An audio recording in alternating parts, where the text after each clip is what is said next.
ஒரு அபிஷேகத்தை கர்த்தர் கொண்டு வந்து தூதர்கள் மத்தியிலே தேவ அபிஷேகத்தினாலே ஒரு வாழை மட்டையை போட்டாலும் அது எரிந்து விடும். ஏன் தெரியுமா? ஆண்டவர் சொன்னார், கடைசி நாட்களில் மாம்சமான யாவர் மேலும் என் ஆவியை ஊற்றுவேன் என்று சொன்னார். உங்கள் குமாரர்களும் உங்கள் குமாரத்திகளும் தீர்க்க தரிசனம் உரைப்பார்கள் என்று சொன்னார். உங்கள் மூப்பர்கள் சொப்பனங்களை காண்பார்கள் என்று சொன்னார். உங்கள் வாலிபர்கள் தரிசனங்களை காண்பார்கள் என்று சொன்னார். கடைசி நாட்களில் ஊழியக்காரி மேலும் என் ஊழியக்காரி மேலும் என் அபிஷேகத்தை ஊற்றுவேன் என்று சொன்னார். அந்த அபிஷேகம் இந்த நாளிலே உங்கள் மேல என் மேல ஊற்றப்படுகிற பொழுதுதான் மாம்சமான யாவர் மேலும் அந்த ஆவி அக்கினி ஊற்றப்படும். இதுவரைக்கும் ஊற்றப்பட்ட அபிஷேகம் குப்பி அபிஷேகம், சவுலை அபிஷேகம் பண்ணின அபிஷேகம், தாவீதை அபிஷேகம் பண்ணினது கொம்பு தைல அபிஷேகம். அருமையான தேவதாசனே, கடைசி கால எழுப்புதலுக்காக எக்காலமாய் வைக்கப்பட்ட தேவனுடைய ராஜ்யம் ஊற்றப்படுகிற அபிஷேகம் திரளான தண்ணீர்கள் வருகிற பொழுது அது மாம்சமான யாவர் மேலும் ஆவியை ஊற்றுகிற பொழுது அக்கினி பற்றி பரவும்.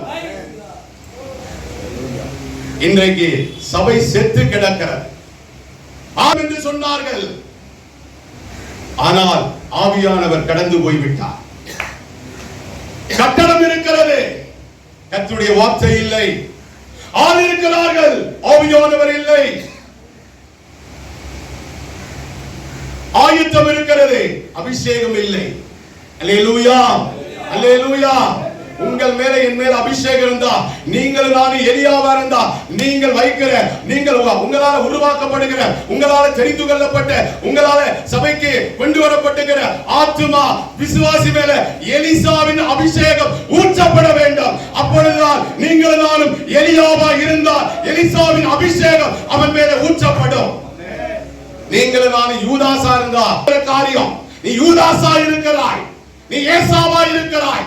ஒரு சபைக்காக, ஒரு கட்டணத்துக்காக, ஒரு பேர் புகழுக்காக அரசியல்வாதி பின்னால ஓடி பிச்சை எடுத்துக் கொண்டிருக்கிற காரியங்கள் மாற வேண்டும். எலியாவா இருந்தா எசபேல் ஒன்ன தேடி வரணும். அல்லேலூயா. இல்லை நீ நாகமாருடைய வாழ்க்கையை வாழ்ந்து கொண்டிருந்தா, இல்லை நீ அல்லேலூயா அல்லே கேயாசுடைய வாழ்க்கையை வாழ்ந்து கொண்டிருந்தா கஷ்டம்தான். சாக்கு போக்கு சொல்லுகிற பொழுது ஆண்டவருக்கு கோபம் உண்டாகி, பாருங்க அதை 11ஆம் வசனம் படிங்க. 4ஆம் அதிகாரம். செவிடனையும் பார்வையுள்ளவனையும் குருடனையும் உண்டாக்கினவர் யார்? கர்த்தராகிய நான் அல்லவா? ஆதலால் நீ போ, நான் உன் வாயோடு இருந்து நீ பேச வேண்டியதை உனக்கு போதிப்பேன் என்றார். அதற்கு அவன், ஆண்டவரே, நீ அனுப்ப சித்தமாயிருக்கிற யாரையாகிலும் அனுப்பும் என்றான்.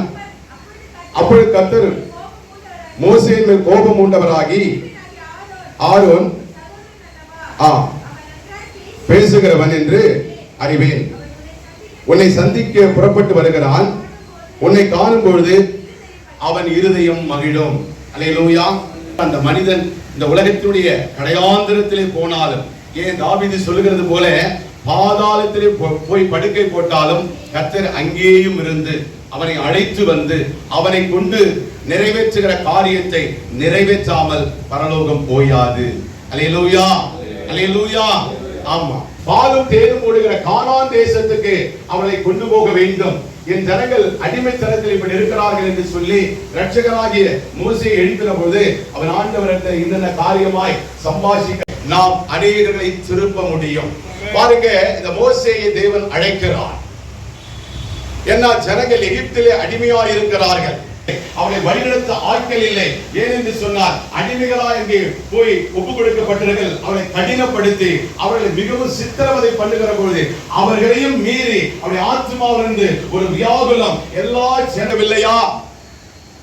எத்தனை தற்கொலை, எத்தனை விதமான விபச்சார போராட்டம், எத்தனை விதமான அடிமைத்தன போராட்டம், எத்தனை விதமான கதறல், எத்தனை விதமான கொடுங்காரியம், எத்தனை விதமான விக்கிர ஆராதனை, எத்தனை விதமான அநியாய அக்கிரமங்கள், எத்தனை விதமான பொல்லாத துன்மார்களுடைய காரியங்கள் நடைபெறுகிறது. ஆனால் ஒரு கூட்டத்தை மாத்திரம், ஒரு சபையை மாத்திரம், ஒரு புள்ளியில மாத்திரம் நம்ம அது வந்தா போதும், ஒரு 100 ஆத்துமாவோட, ஒரு 200 ஆத்துமாவோட, ஒரு 500 ஆத்துமாவோட நம்முடைய ஊழியம் முடிந்து விடுகிறது. அது அல்ல. அல்லேலூயா. நான் எம்மாத்திரம் ஆண்டவர் சொல்லுகிறார், இன்னென்ன விதமா இன்னென்ன காரியமா நான் உனக்கு செய்வேன், நீ போ என்று இந்த மோசே அள்ளி தட்டுகிறார். அழைப்பை என்ன பண்ணுகிறார்? அழைப்பை ஆண்டவர் அவனுக்காக வைத்து மோசேயை தெரிந்தெடுத்து 40 வருஷம் அரண்மனையிலே வைத்து ஆண்டவர் பல காரியங்களை கற்ற பொழுதும் அதையெல்லாம் கலட்டி வைத்து விட்டு அந்த இடத்துல ஆண்டவரை அவன் சந்திக்கிற போது சொல்றான், ஆண்டவரே நான் ஒண்ணு இல்லை, ஏன்னா மந்த நாவு திக்குவாயின்னு சொல்றான். ஆனா அங்க அந்த இடத்துல அவனுக்கு என்ன பேர் தெரியுமா? வாக்கிலே வல்லவன்.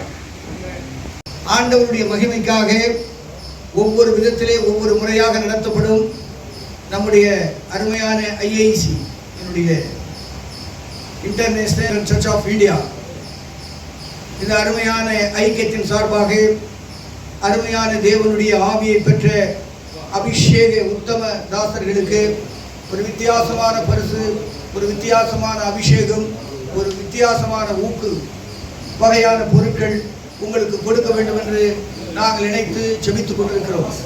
இது ஒரு வித்தியாசமான ஊழியம். இது வருகிற ஊழியக்காரரிடத்தில் வாங்கி ஊழியக்காரர்கள் கொடுக்கிற ஊழியம் அல்ல. கர்த்தருடைய முகத்தையே பார்த்து, கர்த்தருடைய முகத்தையே கேட்டு, கர்த்தருடைய முகத்திலேயே பெற்றுக் கொடுக்கிற ஆசீர்வாதம். நீங்கள் அனைவரும் அடுத்த மாதத்திலே குறித்த நேரத்துக்கு வாருங்கள். குறித்த நேரத்திற்கு வருகிறவர்கள் பரிசுகள் வழங்கப்படும். ஆகவே இதை தெளிவாய் மனதில் வைத்துக் கொள்ளுங்கள். கர்த்தர் தாமே உங்களை ஆசீர்வதிப்பாராக. ஆமென்.